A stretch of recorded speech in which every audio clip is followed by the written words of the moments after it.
Hello guys, welcome back to my YouTube channel. हमारे झारखंड में आपका स्वागत है। तो हम लोग ने पिछले क्लास में वर्णमाला का फर्स्ट पार्ट, जिसको मैंने इस चैनल में डाल दिया हूँ, अगर आप लोग उसको नहीं देखे होंगे तो सबसे पहले उसको जाकर देख ले।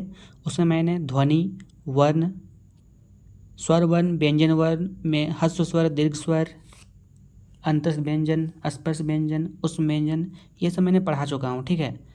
और उससे संबंधित MCQ भी मैंने अगले वीडियो में डाल दिया हूँ। तो आप लोग पहले उसको जाकर देख लें। इसमें हम लोग देखेंगे वर्णमाला पार्ट 2, जिसमें हम लोग सबसे पहले क्या देखते हैं, अनुनासिक। अनुनासिक क्या होता है? ऐसन वर्ण जेकर उच्चारण मुंह और नाक दियो से होवेला अनुनासिक कहेला, ठीक ना। ऐसन उच्चारण में उ वर्ण, मतलब जो भी वर्ण है, कर ऊपरे चंद्र बिंदु का प्रयोग होवेला। ये तो ईजी है, आप लोग पता होगा। जैसे एग्जाम्पल में देखेंगे क्या क्या है, जैसे नाव, ठाव, काव, ये सब कौन सा वर्ण हुए? ये अनुनासिक हुए, ठीक है। अनुनासिक के स्थान पर बिंदु कर प्रयोग होवेला, ठीक है। नेक्स्ट है अनुस्वार। चलिए, अनुस्वार क्या होता है देखते हैं। ऐसन उच्चारण जिस स्वर के बाद आए वाला व्यंजन ध्वनि नाक से निकलेगा, ठीक ना। जिसमें हम लोग का जो व्यंजन, ऐसा स्वर के बाद जो व्यंजन आता है वो ध्वनि क्या से निकलता है? नाक से निकलता है। जैसे, ठीक है, मंजूर, पैयरी, ये सब क्या हो गया? अनुसार। क्या एग्जाम 3 देखते हैं क्या बोलता है उसमें। नुनासिक, ठीक ना, जेकर उच्चारण सिर्फ मुंह से होवेला, ठीक है। निम्नासिक जिसका उच्चारण सिर्फ मुंह से होता है, जैसे पिथेक, सुतेक, ये सब क्या हो गया? निम्नासिक। चलिए नेक्स्ट देखते हैं क्या है, विसर्ग। विसर्ग क्या होता है? हम लोग जानते हैं, जिसका लास्ट में क्या आता है, 2 बिंदु होता है, उसको क्या बोलते हैं? नागपुरी में विसर्ग नहीं हुएला। बहुत अच्छा इंपॉर्टेंट क्वेश्चन है, देखिए पूछ देगा क्वेश्चन की, एग्जाम में आ सकता है कि नागपुरी में विसर्ग होता है, वहाँ ऑप्शन नहीं का रहेगा, तो वहाँ नहीं देना है, ठीक ना। चलिए नेक्स्ट देखते हैं क्या है। हम लोग देखते हैं अल्परान या अघोष क्या है।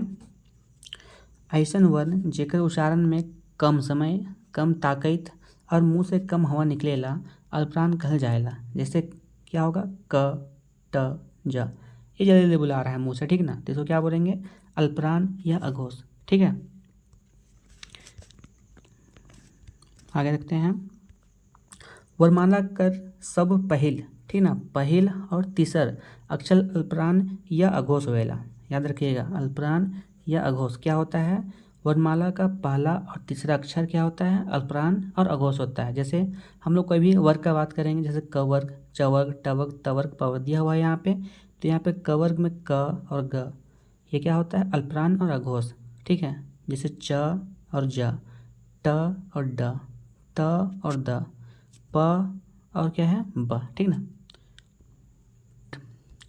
तो क्वेश्चन पूछ सकता है कि नागपुरी में अल्परान कितना होता है और अघोष कितना होता है। इसका आंसर कितना करेंगे हम लोग? इसका आंसर करेंगे हम लोग 10, ठीक है। चलिए देखते हैं, अल्परान हमने देख लिया, अब महाप्राण देखते हैं। महाप्राण क्या है? महाप्राण या फिर घोष, दोनों एक साथ पढ़ सकते हैं, ठीक है। तो ऐसन वर्ण जेकर उच्चारण में ज़्यादा समय लागेला, ज़्यादा ताकत लागेला और मुख से अधिक हवा निकलेगा, ओके, क्या बोलते हैं? उसको महाप्राण या घोष बोलते हैं। जैसे ख, घ, झ, तो इसमें क्या लग रहा है हम लोग को? ज़्यादा हवा मुँह से निकल रहा है। जैसे क बोलने से क जल्दी बुलाया जाता है, लेकिन ख बोलने से क्या? ख मतलब ज़्यादा हवा निकलता है। इस तरह से आप बोल के, अगर समझ में नहीं आएगा एग्जाम में, अगर क्वेश्चन आ गया है तो आप लोग थोड़ा सा बोल के भी देखिएगा तो आंसर पता चल जाएगा, ठीक है। देखते हैं इसमें क्या है। और तो नागपुरी वर्णमाला में दोसरका और चौथा वर्ण क्या होता है? महाप्राण या घोष होता है, ठीक है। दोसरका और चौथा, और अल्परान और अघोष क्या था? पहला और तीसरका, ठीक है। जैसे यहाँ पे क वर्ग में ख और घ, च वर्ग में छ और झ, ट वर्ग में ट और ढ, त वर्ग में थ और ध, प वर्ग में प और भ। इसकी भी संख्या कितनी है? 10 है।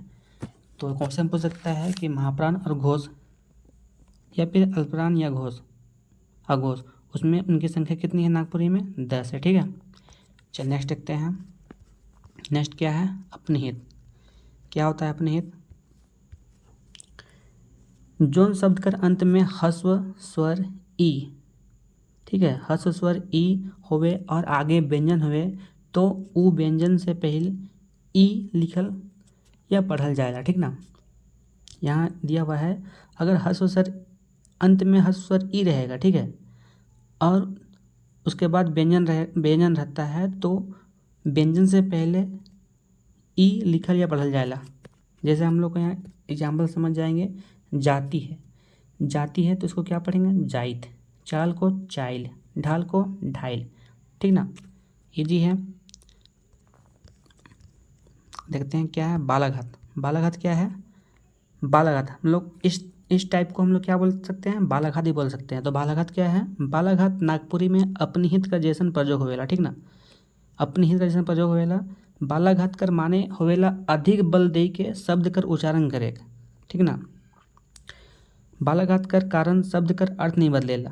यहाँ पे चाल को चाइल बोलेंगे तो ज़्यादा हम लोग अधिक बल दे रहे हैं उसमें ना, ज़्यादा को जाइत बोल रहे हैं, मतलब बल दे रहे हैं लेकिन उसमें कोई परिवर्तन नहीं हो रहा है, उसका अर्थ में कोई परिवर्तन नहीं हो रहा है। शब्द हाँ बदल रहे हैं कि जाति से जाइत हो रहा है लेकिन उसका अर्थ नहीं बदल रहा है। ठीक ना, चलिए नेक्स्ट देखते हैं क्या है संयुक्त अक्षर। क्या है संयुक्त अक्षर? नागपुरी में संयुक्त अक्षर का प्रयोग नहीं होएगा। ठीक ना, ये भी याद रखिएगा, नागपुरी में संयुक्त अक्षर का प्रयोग नहीं होता है। हम लोग इसको कैसे लिख सकते हैं? जैसे यहाँ पे कृष्णा है, कृष्ण है, ठीक ना, तो यहाँ पे क्या है? पेरकटा सा है तो हम लोग क्या लिख सकते हैं इसको? पेरकटा सा को हम लोग सही लिख सकते हैं। ये मैंने पिछले वीडियो में बताया है कि स को कैसे लिखते हैं, अक्षर को क्या लिखते हैं। यहाँ तृष्णा है तो तिरिष्णा। ठीक ना, यहाँ पे आधा अक्षर भी हम लोग नागपुरी भाषा में नहीं लिखते हैं। ठीक है, चलिए नेक्स्ट क्वेश्चन। नेक्स्ट देखते हैं क्या है वर्ण का उच्चारण स्थान। ये इंपॉर्टेंट है, इससे क्वेश्चन बहुत पूछता है। इसको ये आपको अगला वीडियो में एक ट्रिक के माध्यम से बता दूंगा, लेकिन अभी थोड़ा देख लीजिए क्या है। जैसे कंठ वर्ण है, ठीक ना, वर्ण का उच्चारण स्थान कहाँ कहाँ उच्चारण स्थान होता है वर्ण का? जैसे कंठ वाक्य देखेंगे, कवर्ग, कवर्ग का पूरा आ जाएगा क ख ग घ, और उसमें क्या आ जाएगा? अ आ और ह। इस संख्या कितनी है? 7 है। ठीक है, तालव्य वर्ण कौन कौन सा है? तालुस जिसको हम लोग बोलते हैं, तो चवर का पूरा आ जाएगा। ठीक है, और साथ में क्या आ जाएगा? साथ में ई और या। ठीक ना, मूर्धा से क्या क्या आ जाएगा? हम लोग मुँह से क्या क्या बोलते हैं? तो क्या क्या बोलते हैं? ट ठ ड ढ, और यह याद रखिएगा र। ठीक है, और ओष्ठ से क्या क्या बोलते हैं? ओष्ठ, उ बड़ी उ प, ये पूरा वर्ग पवर वर्ग। ठीक ना, इसमें टवर वर्ग पूरा था, इसमें पवर वर्ग पूरा है। तो सबसे पहले क्या है? कंठ, फिर तालु, फिर मूर्धा, फिर ओष्ठ। तो कंठ में कवर्ग वर्ग, तालु में चवर्ग वर्ग, मूर्धा में टवर वर्ग, और ओष्ठ में क्या होगा? पवर वर्ग। ठीक ना, और आगे क्या है? नासिक वर्ग, नाक से उच्चारण होने वाला उसको क्या बोलेंगे? नासिक। ठीक ना, जैसे न और म। हाँ, नेक्स्ट क्या है? कंठ और तालु। ठीक ना, कंठ और तालु से हम लोग क्या बोलते हैं? कंठ तालु कर स्पर्श से उच्चारित होने वाला वर्ण कौन सा है? ए है। ठीक है, याद रखिएगा ये ए बोलिएगा तो आप लोगों को लगेगा कि हाँ कंठ और तालु दोनों स्पर्श हो रहे हैं। नेक्स्ट क्या है? दांत, दंत। ठीक ना, दंत और ओष्ठ, दंत, एक मिनट, दंत और ओष्ठ से क्या कौन सा वर्ण उच्चारित होता है? तो वह।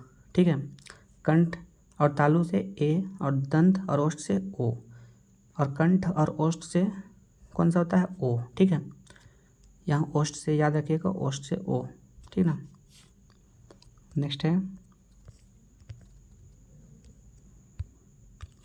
दंत और वर्ण। दंत वर्ण कौन कौन दंत वर्ण है? जेकर उच्चारण में जीभ दांत के छुएला। ठीक ना, आप लोग बोल के देखिए, त, थ, द, ध, न, ल, स। इसमें क्या हो रहा है? जो हम लोग का जीभ है वो दांत को छू रहा है। इसकी संख्या भी कितनी है नागपुरी व्याकरण में? 7 है। ठीक है, हिंदी के याद कर मत रखिएगा, हिंदी अलग है और नागपुरी में अलग है। तो चलिए हम लोग ने अभी जो जो पढ़ा है उससे संबंधित कुछ MCQ भी हम लोग देख लेते हैं, ठीक ना। इससे हम लोग का जो भी और अच्छा से क्लियर हो जाएगा। तो चलिए पहला क्वेश्चन क्या है, नागपुरी में कुल व्यंजन वर्ण कितना है, ठीक है। कुल व्यंजन वर्ण कितना है, तो यहाँ 28 नहीं होगा, हम लोग कल बताया था मैंने पिछले वीडियो में कि कितना हो जाएगा। कुल व्यंजन वर्ण कितना है नागपुरी में, 30 है, ठीक है, याद रखिएगा इसको।